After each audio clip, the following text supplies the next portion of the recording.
on average. So understand that it's a domino, and it's not going to happen if the board accepts this master plan. That doesn't mean next year facilities are going to be retired. So you've seen scenario A and scenario B. So now we're going to talk about the two things you haven't seen, preschool options and scenario C. We'll start with the preschool options. There is one pretty important difference between a plan for preschool options and the capital plans, the building plans that we've been talking about. And that is that the building plans assume that the operational costs continue pretty much as they are. In other words, the funding is already in place. That's not the case for the preschool programs. Currently, the district is maxed out on all of the operational funds they have for preschool. And so any development, any of the plans that we're talking about would be contingent upon obtaining additional operating costs, in addition to perhaps additional capital costs that might be required. For that reason, since there is another variable required for the implementation of preschool, I'd like to suggest that you consider these to be parallel plans, that you have a building, a core curricular plan, and then you have a preschool plan. With that in mind, I'd like to review the various options. Option number one, the district could consider partnering with a community agency to provide certified preschool teachers. Now, this is sort of a let's put our heads together and develop the best plan we can model.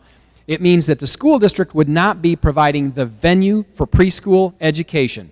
They would be providing the staffing for preschool education.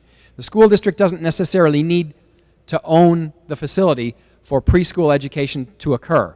Currently, I believe the school has something like 900 students in every grade level, something to that effect.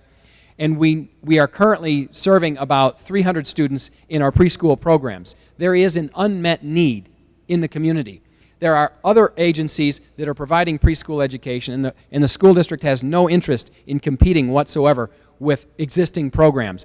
They recognize an unmet need in the community and would like to be able to help with readiness for student learning. So one approach might be to partner with an existing agency and just provide the certified preschool teachers.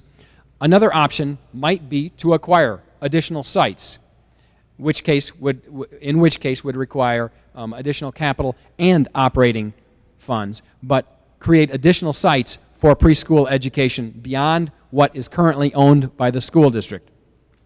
The last option that makes sense is to expand capacity at existing facilities, possibly serving up to as many, the scenario that we have shown here could accommodate up to could take us from the 300 students that are currently being served to about 650. And the scenario here is a geographic scenario. Let's designate 4 classrooms at a north side school, 4 classrooms at a midtown school, 4 classrooms at an east side school, and 4 classrooms at a south side school. And that could take us from our existing capacity to approximately 650. Now, here's how that happens. One of those 4 schools could be designated for childcare, which would be provided by an outside agency. The other 3 classrooms would each hold 30, 15 in the morning, 15 in the afternoon, and those 4 sets of 4 classrooms could create an additional 360 seats approximately that could get us up to the 650. The reality of the situation probably for the school district is they will probably select a combination of these as those opportunities develop over the coming years. So that's probably the best plan of action for the school district regarding the preschool options. Scenario C is the new scenario that we want to present to you, and that was the question of, can we structure a master plan so that after an initial vote and referendum, which would result in a tax increase, could the subsequent phases be implemented using a no tax rate increase approach? And the answer is yes, and here's what that would look like. What you're going to note is that phase 1 is quite a bit larger. Instead of 67 million, it's 90 million. And so on the screen, you're going to see some things that are in italics. Whatever is in italics is what was new to this concept or to this scenario. So you'll build a new Midtown Elementary School, but you will also build a new Northeast Elementary School. You will retire Hall and Humboldt, but you'll also retire Noyes and Edison. You'll renovate Benton Central and Lafayette, and the work for the high schools is exactly the same as scenario B, that being Benton goes through a comprehensive renovation, phase 1, Central, phase 2, Lafayette, phase 3. You will renovate Hosea, you see in italics, Field, Coleman, Lindbergh, Pershing, and Skaith. They'll get air conditioning, they'll get security, they'll get planning principal upgrades. You will expand Hosea and Coleman, again those are new, they're in italics, Field, Pershing, and Skaith, meaning they'll all have 6 classroom additions. So phase 1 would be $90 million. What you'll note is that the subsequent phases are all smaller. Phase 2, at a cost of $45 million, you would build nothing new.